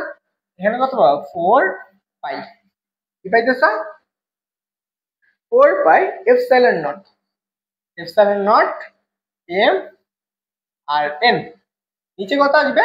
নিচে আমার যা ছিল তাহলে এখানে আমি কত 4 পাই, 4 পাই এম, এটুকু পাইতেছি। দেখো এখানে 4 পাই, এখানে 4 পাই কাটা, এখানে একটা আছে, এখানে একটা আছে, তাহলে আমি কি লিখতে পারি? আর এন। কয়টা আছে? এখানে একটা আর এখানে দুইটা, তাহলে একটা আর এন থাকতেছে না? তাহলে আমি এখানে কি আছে? এপসাইলন নট এম, এখানে একটা এম আছে, এম এম কাটা তো,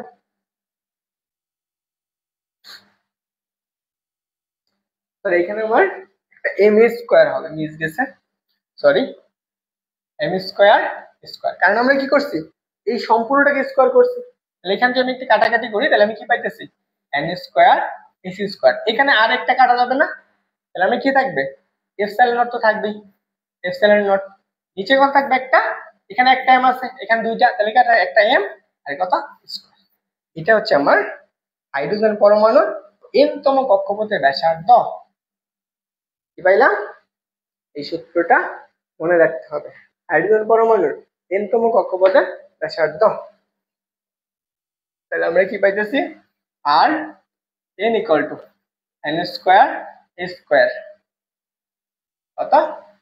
epsilon naught divided by M কত? স্কোয়ার। এটা না, এটা হচ্ছে আমার কি হাইড্রোজেন পরমাণু বা এন তম কক্ষপথের ব্যাসার্ধ। এন তম কক্ষপথের ব্যাসার্ধ।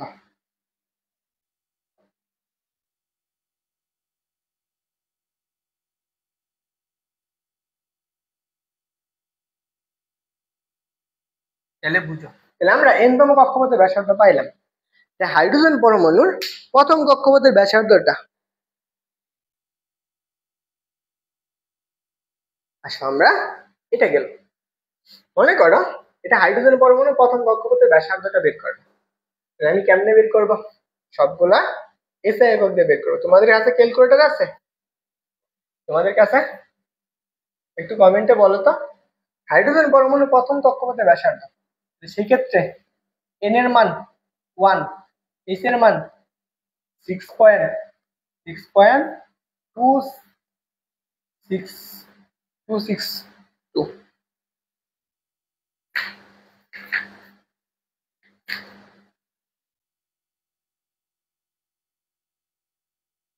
6.626 ইন্টু 10⁻³ জুল সেকেন্ড।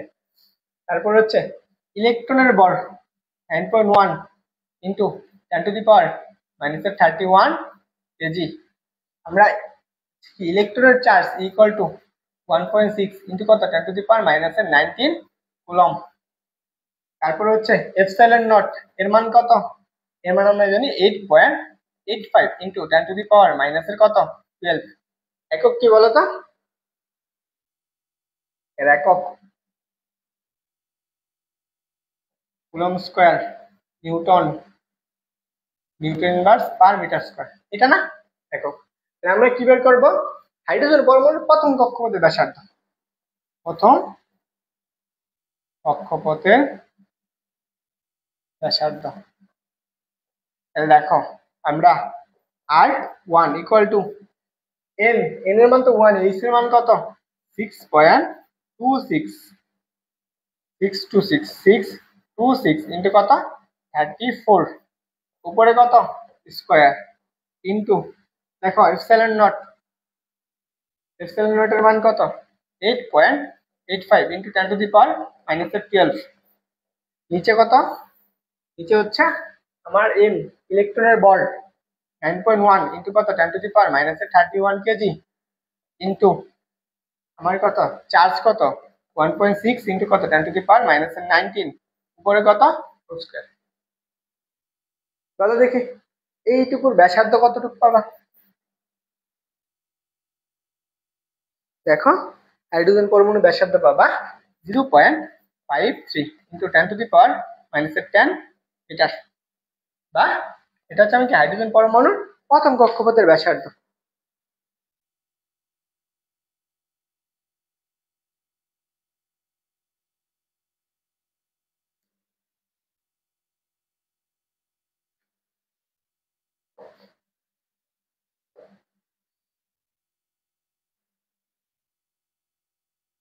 এটা হচ্ছে হাইড্রোজেন পরমাণুর প্রথম কক্ষপথের ব্যাসার্ধ, মনে রাখবা। আমার এখন আসো আমাদের হাইড্রোজেন পরমাণুর প্রথম ব্যাসার্ধের সাথে এনতম কক্ষপথের ব্যাসার্ধের সূত্র। হাইড্রোজেন বা হচ্ছে কি পরমাণুর প্রথম কক্ষপথের সাথে এনতম কক্ষপথের সূত্র। এনতম পথের সূত্র। তাহলে আমরা হাইড্রোজেন পরমাণুর প্রথম কক্ষপথের ব্যাসার্ধ সূত্র রেখে R1 equal to n square, আমরা এই আর এন এর সূত্রটা কি বলছি? a square epsilon not m square, তাই না? এই সূত্রটা পড়ছি। আমার এটা যদি হাইড্রোজেন পরমাণুর এনতম কক্ষপথের ব্যাসার্ধ হয়, তাহলে হাইড্রোজেন পরমাণুর প্রথম কক্ষপথের ব্যাসার্ধ কি 1 এর উপর square square epsilon not m square. এটা আমার 1 নাম্বার, এটা হচ্ছে আমার 2 নাম্বার। আমরা হাইড্রোজেন পরমাণুর প্রথম কক্ষপথের ব্যাসার্ধ পাইছি।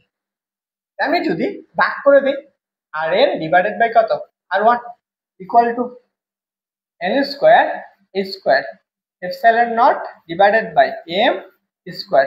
নিচে কত আসবে?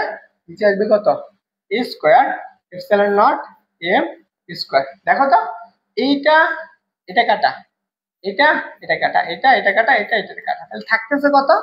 জাস্ট থাকতেছে আর এম বাই কত আর ওয়ান ইকুয়াল টু কত এন স্কোয়ার থাকতেছে। জাস্ট কি থাকতেছে? এন স্কোয়ার থাকতেছে। এটা আমার হাইড্রোজেন পরমাণুর ক্ষেত্রে। আমি যদি আর এন তম কক্ষপথের ব্যাসার্ধ এবং হাইড্রোজেন পরমাণুর প্রথম কক্ষপথের ব্যাসার্ধ যদি আর ওয়ান হয়, আমরা কত পাবো? এন স্কোয়ার ইন্টু কত আর ওয়ান। আমরা এন তম কক্ষপথের ব্যাসার্ধ সূত্রটা পাই গেলাম। এটা হচ্ছে হাইড্রোজেন পরমাণুর এন। আমাকে যদি এখন বলে আমরা হাইড্রোজেন পরমাণুর প্রথম কক্ষপথের ব্যাসার্ধ কত পাইছি, R one equal to 0.53 into 10⁻⁻10 metre. আমি এটাকে লিখতে পারি আর ওয়ান ইকুয়াল টু কত 0.53 এত অ্যাংস্ট্রম। কি লেখা যায়? এত অ্যাংস্ট্রম লেখা যায়। বুঝছো? এত অ্যাংস্ট্রম লেখা যায়। তাহলে আমি যদি তোমাকে প্রশ্ন করি হাইড্রোজেন পরমাণু তৃতীয় কক্ষপথের ব্যাসার্ধ কত, যদি তোমাকে বলে হাইড্রোজেন পরমাণুর তৃতীয় কক্ষপথের ব্যাসার্ধ কত? কমেন্টে একটু জানাও তো দেখি যারা ক্লাসে আসো যে হাইড্রোজেন পরমাণুর তৃতীয় কক্ষপথের ব্যাসার্ধ। আমরা এন এর মান কত বলে দিছি? এন এর মান বলছে 3। আমি হাইড্রোজেন পরমাণুর এন তম কক্ষপথের সূত্র কি পড়ছো? 3 না? তাহলে এন স্কোয়ার ইন্টু কত আর ওয়ান। এন এর মান কত?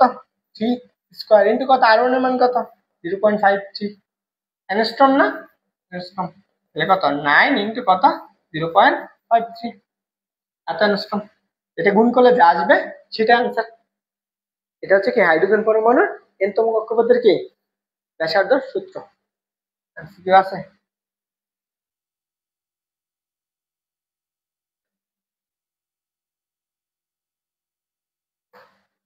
এই দেখো প্রশ্নটা আসছে বুয়েটে এবং এই প্রশ্নটা আবার রাজশাহী বিশ্ববিদ্যালয়ে আসছে। যারা আছো একটু জানাও দেখি।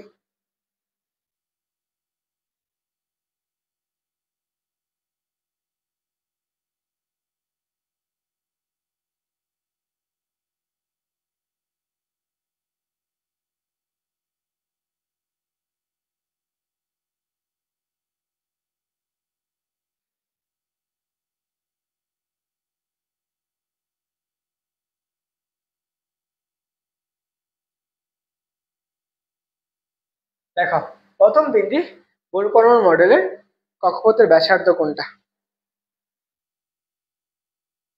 দেখো এটা আমরা আনসার করি প্রথম তিনটা। তাহলে আমরা একটু চিন্তা করতে পারি। আমরা আর ওয়ান বাই কত আর টু। আচ্ছা আমরা যদি এরকম করে ক্যালকুলেশন করি আমরা কত পাবো? এন স্কোয়ার না? এন ওয়ান স্কোয়ার বাই কত এন টু স্কোয়ার।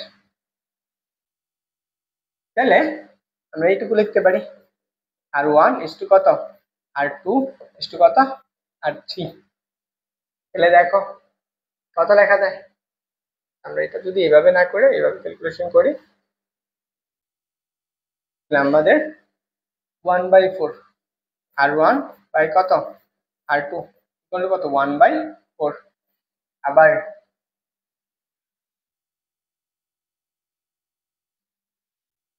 এখানে আমরা এইভাবে করব। তাহলে দেখো এটা হচ্ছে আর ওয়ান বাই কত আর টু। তাহলে আমরা কত লিখতে পারি?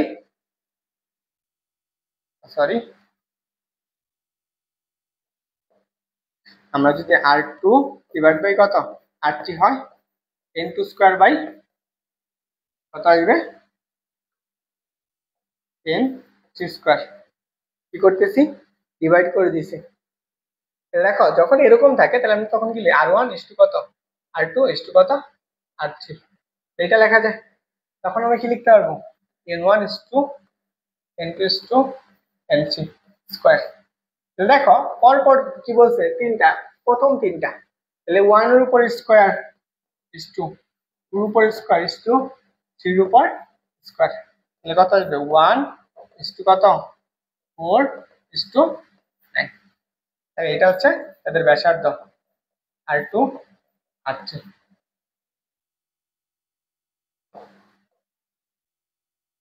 পরেরটার আনসার সেম, এটা আবার রাজশাহী বিশ্ববিদ্যালয়েরটা, বুয়েটেরটা আবার রাজশাহী বিশ্ববিদ্যালয়ে দিয়ে দিয়েছিল। কত সালে আসছে, 20 সালে।